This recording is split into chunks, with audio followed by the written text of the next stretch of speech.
সম্মানিত ভিউয়ার্স, কেমন আছেন সবাই? আশা করি ভালো আছেন। মাইক্রোসফট অফিস অ্যাপ্লিকেশনের আজকে ৩য় ক্লাস। আর ৩য় ক্লাসে যে বিষয়টা আলোচনা করব সেটা হচ্ছে কিবোর্ড পরিচিতি। তো ভিডিওটি আপনারা যেখান থেকে দেখছেন না কেন, ফেসবুক পেজ হোক বা ইউটিউব চ্যানেল থেকেই হোক, আপনারা চাইলে পরে আমাদের চ্যানেলটিকে সাবস্ক্রাইব করে রাখতে পারেন এবং পেজটিকে ফলো দিয়ে রাখতে পারেন। তো ফিরছি ছোট্ট একটা ইন্ট্রোর পরে।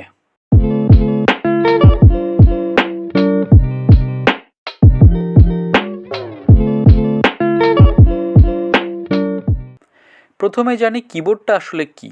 কিবোর্ড হচ্ছে একটা ইনপুট ডিভাইস, যেখানে আসলে বিভিন্ন ধরনের বোতাম বা কি বিভিন্নভাবে সাজানো থাকে। তো আমাদের কম্পিউটারে দুই ধরনের ডিভাইস কাজ করে, একটা হচ্ছে ইনপুট এবং হচ্ছে আউটপুট। আপনার চাইলে পরে ইনপুট এবং আউটপুট নিয়ে আমি একটি ভিডিও কন্টেন্ট তৈরি করতে পারি। আপনার যদি ইনপুট এবং আউটপুট ডিভাইস নিয়ে বিভিন্ন রকম তথ্য জানতে চান, আমার এই ভিডিওর কমেন্ট বক্সে জানিয়ে দেবেন, আমি চেষ্টা করবো আর একটা ভিডিও তৈরি করার জন্য। এখন জেনে নেওয়া যাক কিবোর্ডের আসলে পরিচিতি। আমাদের কিবোর্ডে যে দেখতে পাচ্ছেন যে বোতামগুলো বা কিগুলো আছে, এটা হচ্ছে 84 থেকে 101 একটা বা 102টা বা অনেকাংশে 104টা মতো কি বা বোতাম থাকে। সেটা হচ্ছে আমাদের একটা স্ট্যান্ডার্ড কিবোর্ডে। তো কিবোর্ডের বিভিন্ন ধরনের ভাগ থাকে, অনেক ধরনের ছোটো সাইজে থাকে বা একটা স্ট্যান্ডার্ড সাইজে থাকে, কিংবা হচ্ছে মাল্টিমিডিয়া থাকে। তো বিভিন্ন ধরনের ভাগ থাকে। তো আমরা একটা স্ট্যান্ডার্ড কিবোর্ডকে আসলে 84 থেকে 101টা বা 102টা মতো কি থাকে, এবং এই যে কিগুলো আছে এইগুলোকে আসলে ব্যবহারের ভিত্তিতে আমরা এটাকে 5 ভাগে ভাগ করে থাকি।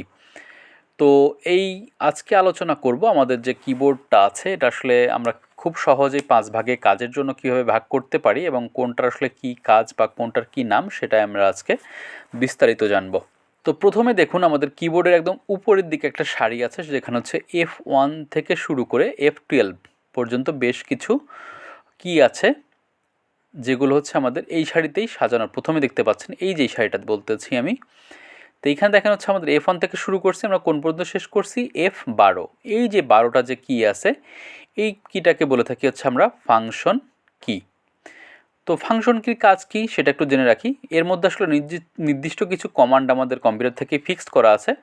যে কোনো একটা বোতাম চাপ দিলে পর আমরা ওই বোতামের যে নির্দেশনা আছে, কম্পিউটার সেই বোতামের নির্দেশনা মেনেই আসলে কাজ করে যাবে। তারপরে দেখুন, আমাদের 1 2 থেকে শুরু করে 0 পর্যন্ত এবং 0-র সাথে বেশ কিছু আমাদের সাংকেতিক চিহ্ন আছে। এই সারিটাকে বলে থাকি আমরা হচ্ছে লজিক্যাল কি বা হচ্ছে নিউমেরিক্যাল বা হচ্ছে লজিক্যাল কি। এই যে কিগুলো আছে এগুলো বলা হয় নিউমেরিক্যাল বা লজিক্যাল কি। আমরা চাইলে পরে এই কিগুলো ব্যবহার করে বিভিন্ন ধরনের সংখ্যা আমরা আমাদের কম্পিউটারের মধ্যেই ইনপুট দিতে পারবো। তারপরে দেখতে পাচ্ছেন যে এখান থেকে QWER থেকে শুরু করে আমাদের 3টা সারি পরে যায় আমাদের হচ্ছে N এবং হচ্ছে M এ যায় আমাদের একটা এই 3টা সারি শেষ হয়েছে। তো এই যে 3টে সারি মিলে আমাদের যেখানে কিন্তু অনেকগুলো ইংরেজি বর্ণমালাগুলো কিন্তু এলোমেলোভাবে আমাদের সাজানো আছে। তো এই কিগুলোকে বলে থাকি হচ্ছে আমরা অ্যালফাবেট কি। তাহলে কয় রকম গেল? 3 রকম। সেটা হচ্ছে ফাংশন কি, লজিক্যাল কি এবং হচ্ছে অ্যালফাবেট কি। এবং এই পাশে দেখেন 4টা তীর চিহ্ন আছে, আমরা যেটাকে বলে থাকি অ্যারো কি। এই 4টা তীর চিহ্নকে বলা হয় অ্যারো কি। এই অ্যারো কিগুলোর কাজ হচ্ছে কি, যখন আমাদের কোনো সিলেকশন হোক বা কার্সর হোক, আমরা এক জায়গা থেকে অন্য জায়গায় স্থানান্তর করার জন্য আমরা অ্যারো কিগুলো ব্যবহার করে থাকব। তো এইগুলো বাদও দেখুন কিন্তু আমাদের কিবোর্ডে অনেকগুলো কি রয়ে গেছে, তাই না? তো এই যে বাদ বাকি যে কিগুলো আছে এগুলোকে বলে থাকি আমরা হচ্ছে স্পেশাল বা আসলে বিশেষ কি। তো এই স্পেশাল বা বিশেষ কির বেশ কিছু কি আছে একা একা কাজ করতে পারে না, এবং বেশ কিছু কি আছে যারা আসলে একা একাই কাজ করতে পারে। আর যারা কাজ করতে পারে না তারা কি করে? তারা হচ্ছে ফাংশন কি, লজিক্যাল কি, অ্যালফাবেট কি, অ্যারো কি বা অন্য কোনো স্পেশাল কির সাহায্য নিয়ে আমাদের কাজে সহায়তা করে। তো এইখানে আসলে বেশ কিছু স্পেশাল কি আছে, যেটা আসলে কি নাম বা কীভাবে কাজ করে আমি একটু সংক্ষেপে আপনাদের বলে রাখি আর কি। এটা হচ্ছে ESC, একদম কিবোর্ডের প্রথম যে বাম কর্নার যে বোতামটা আছে এটাকে বলে থাকি ESC বা স্কেপ। আমরা চাইলে পরে যে কোনো কমান্ড নির্দেশনা প্রদানের আগে সেটাকে বাতিল করার জন্য আমরা ESCটাকে ব্যবহার করে থাকি। তারপরে আছে কি ট্যাব, তারপরে কি আছে ক্যাপস লক, তারপর আছে কি শিফট। এটাকে বলে থাকি হচ্ছে আমরা কন্ট্রোল কি, সংক্ষেপে বলা হয় CTRL লেখা আছে আমাদের।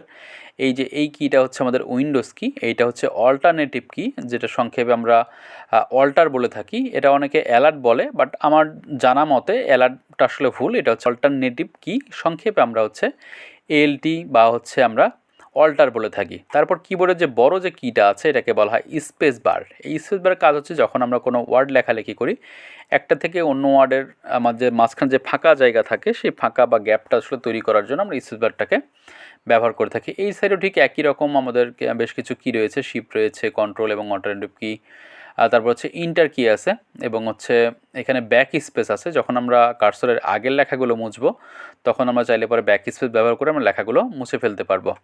এছাড়াও বেশ কিছু অনেকগুলো স্পেশাল কি রয়েছে, আমরা এগুলো নেক্সটে আমরা কোনো ক্লাসে জানবো।